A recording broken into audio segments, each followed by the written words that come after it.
mo siyang napanood ng live sa concert kamakailan ni Maestro Ryan Cayabyab.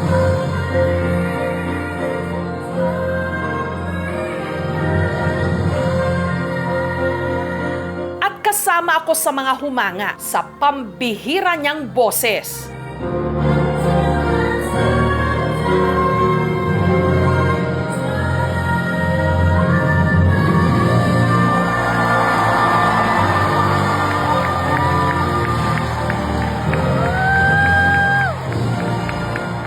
Nagpa-picture pa nga ako kasama niya pagkatapos ng concert.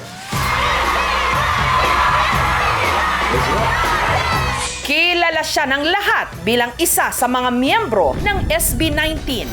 Ang gusto ko sa team ko ay yung may talento at boses na hindi nahihiyang iparinig sa buong mundo. Kalaunan, naging coach sa The Voice Generations. Sasamahan kita sa pangarap mo. At ngayon, meron na siyang solo debut.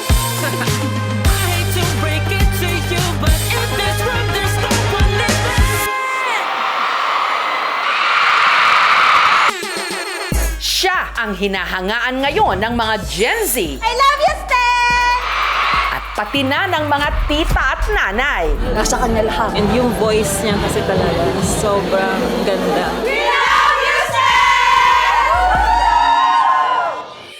Isang mapagmahal na anak Responsibilidad ko po na dapat may matulong po sa family kasi ako po yung panganay.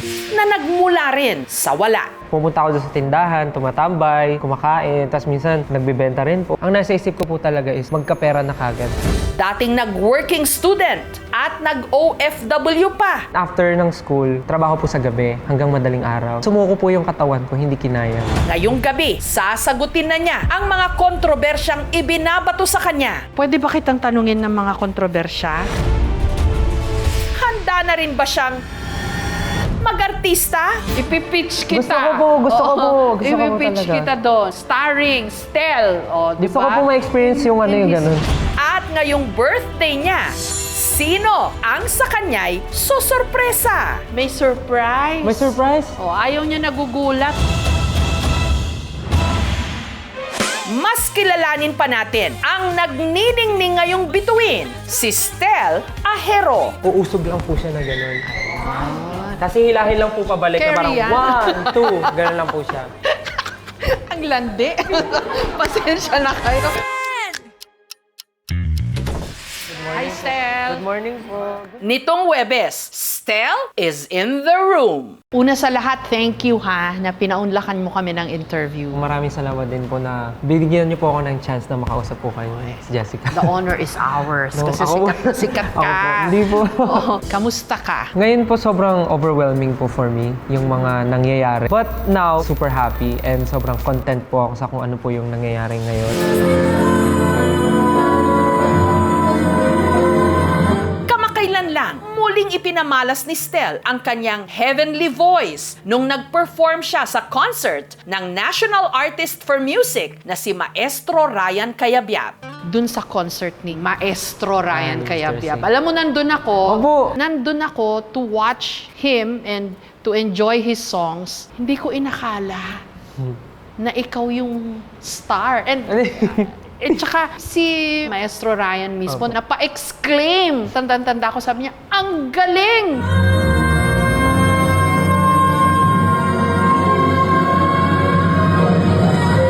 Wow, napawawa ko. Ang hindi nila alam, ang hirap bago umabot doon sa performance na yun. Siguro mga 5 beses kami paulit-ulit ng ensayo ni Stel.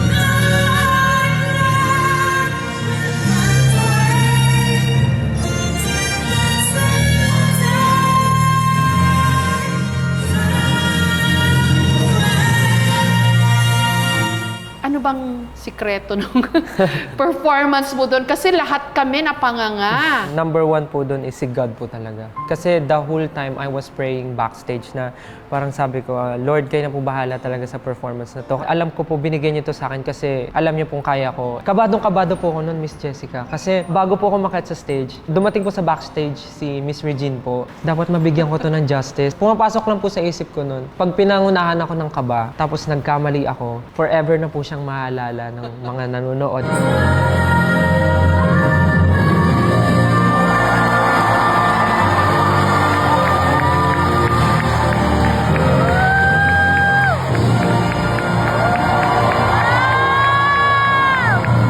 So iniisip ko, dapat ako yung pinakamagaling dito para mawala lang yung kaba ko. Kasi takot na takot ka. Kasi takot na takot po. Kahit po ako yung preparation ko, hindi po ako nagsasalita, hindi po ako tumatawa, tahimik Biro po mo talaga yun, ang ako. motivation mo pala nung gabing yun, takot. Opo. Ako nga, alam mo, oriented naman ako kasi yung mga kanta ng SB19, sinasayaw namin sa Zumba. O, ano ba? Kaya lang, hindi pa ako masyadong oriented dun sa solo performances Okay po. mo. So, nung gabing yon sabi ko, sino ba tong batang to? Bakit ganyan yung boses niya? Sabi ko, paano na ginawa yun? Yun ba talaga yung range ng boses mo? I guess, opo, parang ganun. Sabi nga po ng parents ko, hindi drastic po yung change nung voice ko from nung bata po ako. Ano sikreto? Saan dito? Dito kinukuha? Sa chan? Paiba-iba po kasi kami ng vocal coach. So parang medyo confused po ako before kung saan po talaga kukunin yung mga ganong klaseng approach when it comes to singing. Not until may isa pong nagturo sa amin na parang yung technique po talaga is parang tinuro po sa akin sa likod eh. Hindi ko po alam paano siya ginagawa but malaking tulong po siya sa akin. Lumaki si Stel sa Las Piñas, panganay ng kanyang tatay June at nanay Maylin. In your own words, Stel, kwento mo naman sino si Stel at saan ka nang galing. Si Stel po kasi nung bata, ang nasa isip lang niya gusto niya maging dentista talaga. Every time na may umaalog po ng ngipin, harap po ako sa salamin, naalugin ko. Antayin ko po siya dumugo. Tapos pagka sobrang lala na ng alog niya, tinatanggal ko po siya. Doon ko po naisip na, parang gusto ko nga maging dentista. Yung nanay ko naman po, siya yung nagpupush sa akin na, sayaw ka dyan, nak. Tapos ako, hindi ko po alam yung idea ng performing. Pero dahil bata, susunod lang sa parents kasi pag hindi, may kurot ka sa nanay mo.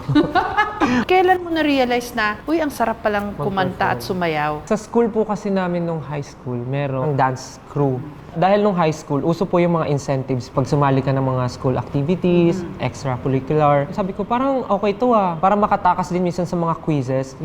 Kasi di ba pag part ka ng mga ganon, excuse ka sa class. To be honest po, Miss Jessica, hindi ako marunong sumayaw. As in, parehas pong kaliwa yung pa ako. Hard to believe, Ang galing-galing mo sumayaw eh.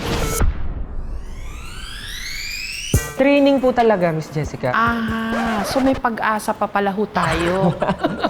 So akala natin pag wala kang talent sa pagsayaw, natututunan ho pala. Yung Si Stel ang pagsayaw, patunay. I can attest to that po. Ang trivia ko nga po is kumanta po ako. Nung audition po sa dance crew. Isipin niyo po, nag-audition ka sa isang dance crew, hindi ka sumayaw, kumanta, pero nakapasok po ako. Kasi gumanong-ganon lang po ako.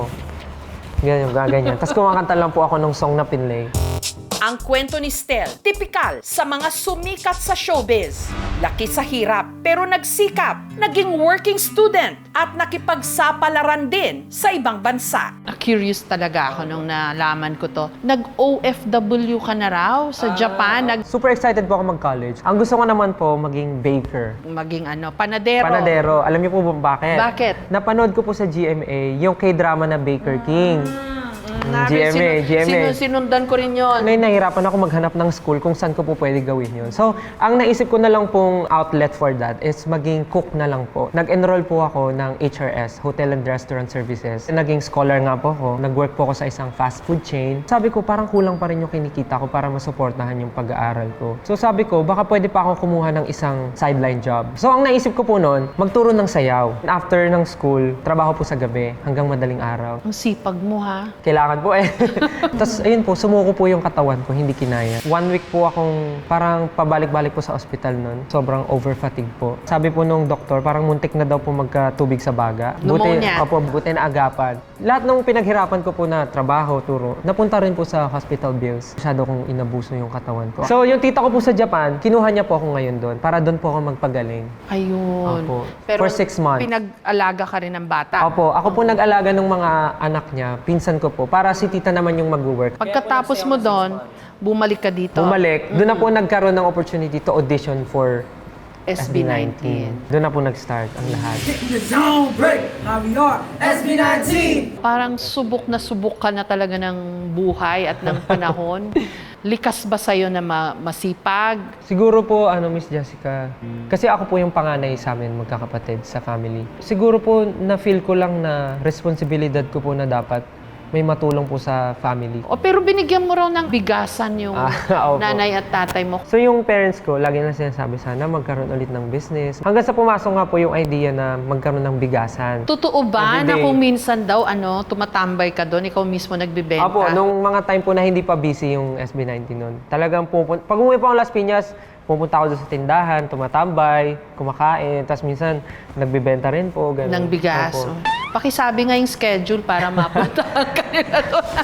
Ang passion ni Stel sa pagtatanghal, mas lalo raw nag-alab nung nag-debut bilang isa sa mga miyembro ng SB19 taong 2018.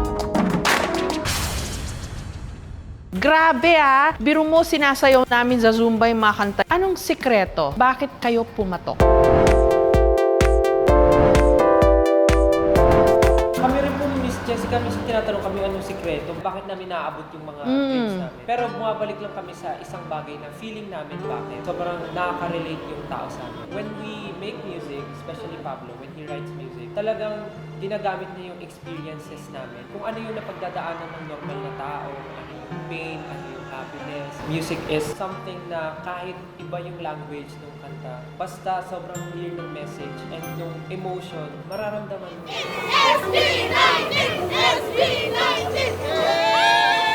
Meron kayong kantang Where You At? Where You At. Oo. Tanungin kita, Stel. Nasaan ang SB19 ngayon? Where You At? Ngayon po, si SB19, masaya sila kasi finally, they can do group, they can also support yung mga solos ng members. Ayaw namin i-box yung members na dito lang tayo. So, hindi totoong magdi-disband kayo kasi ayan, nagsusolo na sila. So, natatakot yung mga fans. Walang ganon. Sige, mag-solo ka dyan, kumuha ka ng supporters. O pag nakuha siya sa supporters, o pakilala mo yung SB19. Ayun. So, +1 sa lahat. Wise strategy yun. Lumalaki yung base nyo ng followers, di ba? Ikaw yung pinakahuli Opo. na magsusolo. Bakit? Before po, hindi ko po nakikita yung sarili ko na nagpo-perform mag-isa sa stage. Dumating to sa point nung before, nung training kami, na nag-quit silang lahat, tas ako yung natira. Nagtitraining po ako mag-isa, pumupunta ako ng office mag-isa. Natakot lang ako sa feeling na mag-isa talaga mag-perform. Hanggang bumalik naman sila. Bumalik sila, kaya sobrang happy ako. Pagtungtong natin sa stage, tayo yung pinakamagaling. So, may tulungan talaga. Tulungan talaga kasi pakiramdam po namin, Miss Jessica, kung kami mismo yung mag-aaway-away, ang pangit po sa feeling yun, tas plastikan. May mga moment po kami before na parang dapat pag nagpe-perform tayo, masaya tayo. Pero may mga time na minsan parang, ano ba, ginagawa na lang ba natin to dahil trabaho siya? Yung creative tension, syempre, nandun. Opo, hindi mawawala po yun. Tsaka Kasi you draw- limang utak po yun eh. Limang utak yung nagka-clash. Oo. Isa pong challenge po sa amin yun, dapat mapapakinggan ng lahat. Siguro, let's put it this way. You draw energy from each other. Totoo po yan. At nito ngang June 14, inirelease ni Stel ang kanyang solo debut.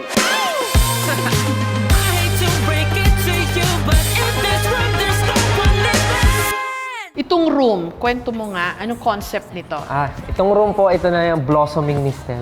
Wow, blossoming talaga. Bago ko po i-full yung concept ni room, nagtanong muna ako sa mga tao. Pag nakikita nyo si Stel, ano yung una nyong napapansin? Tapos ang sagot nila, wala, parang sobrang confident ni Stel. Tapos doon ko po na-realize na yung term po na fake it till you make it. Napaisip po ako na parang, baka nga ganun yung ginagawa ko, na parang deep inside natatakot ako mag-solo. Merong special room inside me, na pagka nagdi-deep dive ako doon, yung other version ko, yung sobrang confident na sinasabi niya, kaya mo yan eh, ino-hold back mo lang yung sarili mo. So doon ko po naisip na baka nga meron something deep inside us na nag-hold lang sa atin sa mga gusto nating gawin, na alam nating kaya natin, natatakot lang tayo. Galing! So, yun po naisip kong concept ni room. Na ang profound na batang to. May room inside me.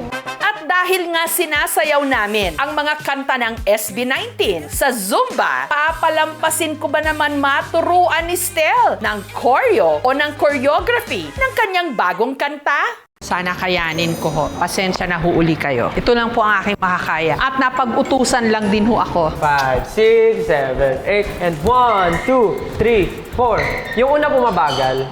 Okay. 1, 2, 3, 4, 5. Tapos, snap lang po. 6. Yan. Tapos po, ito po yung pinaka-signature nito. Natatawa Kasi ako, po iba sorry. room siya, room. Okay, room. Isasara po natin yung door. So, hawak po kayo sa doorknob. I-close nyo po. Sasara. Tapos lalakad na po, pababa atras. Okay. 5, 6, 7, 8, and snap! Oh! Isa pa pa.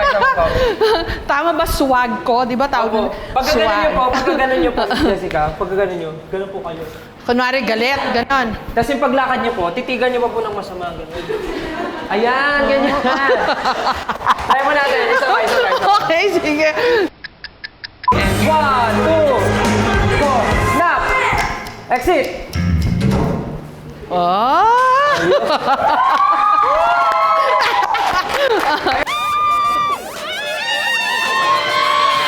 Stel, balita ko yung fans daw ng SB19, ha? Medyo ano sila, fierce. Opo. Alam ko na po yung 18. Sila yung first line of defense ng SB19. But for us, hindi rin namin tinotolerate yung ganong klaseng ginagawa nila. Kasi sabi ko nga, kung nagagalit kayo, dapat i-educate nyo ng tama, kausapin nyo ng tama, hindi yung gaganti kayo nung same way ng ginagawa nila. Pwede ba kitang tanungin ng mga kontrobersya? Sige po. Totoo ba na nasapian ka? Ay, kwento lang rin po yan ng nanay ko. Saka ng mga teacher ko nung elementary. Bigla na lang daw po ako nagwala sa classroom. Pero naging inside joke siya kasi yung next class namin, subject is math. Sabi baka daw sinadya ko. dahil Ang kwento talaga, kahit yung sa clinic ng school, natakot daw talaga sila. Sabi daw sa akin nung nurse, anong nararamdaman mo? Okay ka na ba? Tapos ang binulong ko daw sa kanya, lagot ka, galit siya sa'yo, dinala mo ako dito. gusto mo raw umacting sa isang horror Opo, film. gusto Tama ko po, ba? gusto ko po. Uy, tama-tama. May movie ang KMJS, Gabi talaga ng po? Lagim.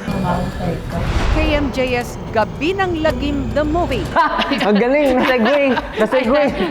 Ipipitch kita. Gusto ko po. Gusto ko po Ipipitch talaga. kita doon. Gusto ko lang po yung feeling na tumatakbo, tapos may humahabol mga ganyan. Ayan, sige. Ayan na. Isa pa sa madalas inuurirat sa kanya, ang kanyang naging glow-up transformation. Pasensya ka na, Stel, ha? Okay lang po. Pinaayos daw yung ilong mo. Well, this time, sa panahon po ngayon, wala naman po na kasing masama when it comes to enhancing yourself. Hashtag self-love. Kung dun ka magiging masaya, dun ka magiging confident, ano naman. Tsaka ang mahalaga, kung may budget ka, paggawa mo na. Pero ito masasabi ko, ang ganda ho ng pilik mata niya. Ay, Tsaka ayan po ganda yung ng natural. mata niya. Ayan po yung natural. Ayan po yung Oo. natural. Si Stel, may nalalapit na concert kasama si Julian San Jose. Marami daw kayong proyekto. Alam ko nga nagpapa-audition kayo ng Opo. girl group opo. naman. Growing na nga po si SB19 and si 1Z. So parang I think this is the right time for us to hone new artist na po dito. Thank you. Kasi ibig sabihin, pinaglalaban nyo ang Filipino talent. Game ka ba dito? Game. O, yan. Stel Ajeros, real name. Nung bata ako medyo nahihiya ako sabihin. Pero ngayon sobrang proud na kasi ang unique pala talaga. Kasi yung real name ko po, Stelvester Quitales Ajero. Pinangalan ka kay Sylvester Opo, Stallone yung daw. nanay ko po Kay fan. Rambo. May poster kami sa bahay ni Rambo. Next. Sylvester Ajeros, Love Life. Love Life. Oh, hindi ako nagtanong yan, Sa ha? tingin, wala po eh. Ako po kasi, as a partner, ayoko nung maghahati ako ng sobrang dami tapos hindi ko na siya mapapansin. Kaya ganun. Sino ba hinahanap mo? Anong qualities? Wala naman po eh, basta mahal lang po ako. Oh? Okay. Stel Ajeros, Pets. Pets. Meron po akong dalawang cats. Si talaga? Naya, tsaka si Peachy po. Gusto So, po nila animal ng- lover si Stel. Opo. Stel, Last po, okay. Stel Ajeros, age. Age. Ako po Uy. ay 28 years old na po. 28 ka na? 28, opo. Oh, hard to believe, ha? Going 29. At dahil ngayong June 16 ang 29th birthday ni Stel, para sa kanya, meron kaming inihanda. Surprise! May surprise? Oh, ayaw niya nagugulat, kaso may surprise. Ayoko pong nagugulat, pero may Oo. surprise. May papasok sa room. Sabi Happy na eh. birthday to Happy birthday you. to me. Walang iba kundi ang kanyang tatay June at nanay Maylin. Ay, tatay ko pala to! Nagulat ako! Tatay ko pala! Nanay ko Birthday! pala to. Happy birthday! Nagulat ako! Sila pala! Happy birthday to you! Sa cake po ko nakatingin eh. Tapos Oo pagtingin nga, ko, hindi. tatay ko pala yung may hawak. Late niya na nakita na tatay niya pala may hawak Opo. ng cake. Ay, hello po, Ma'am Jessica. Gusto ko kayo. Na-struck po ako. Alam niyo na po kanino nagmana. Ayun, nag-wish ka pa? Opo. Anong birthday wish mo, Stel? Ang wish ko, growth lang po for everyone. 29 ka na. Feel mo ba 29 ka na? Hindi po eh, parang feel ko nga po sa mga problema, parang 50 na ako eh.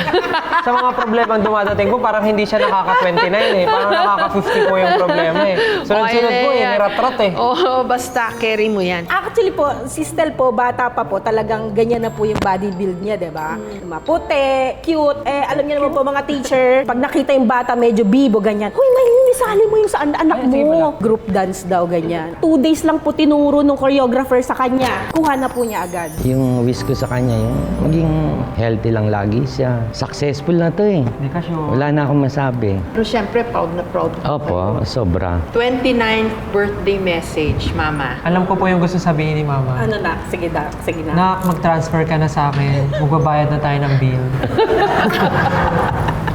Hindi ko. Hindi, ano yung sabihin po siya? Gusto ko lang pong sabihin sa kanya na good job, anak. Di man namin nabigay sa'yo ng papa mo yung talagang gusto mo before. Kasi Kahit po hindi naman naging SB19 si Stel. kahit po maging simpleng tao lang siya, basta mabuting tao lang po. We'll be always be proud. Tuloy mo lang na.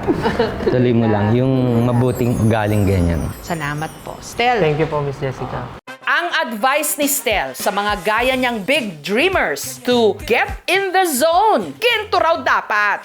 Sa mga pangarap naman, hindi agad siya makukuha. Maraming challenges yan. And yung sa mga challenges na yun, talagang i-drag ka nun pababa para lang sumuko ka sa dreams mo. Pero kung sobrang alam mo yung gusto mo, sobrang mahal mo yung ginagawa mo, hindi ka po matitinag talaga eh. Kung sa tingin mo, ikaw na yung nakikita mo dun sa pangarap na yun, ikaw na yun, ikaw na lang hinihintay na kumilos para dun.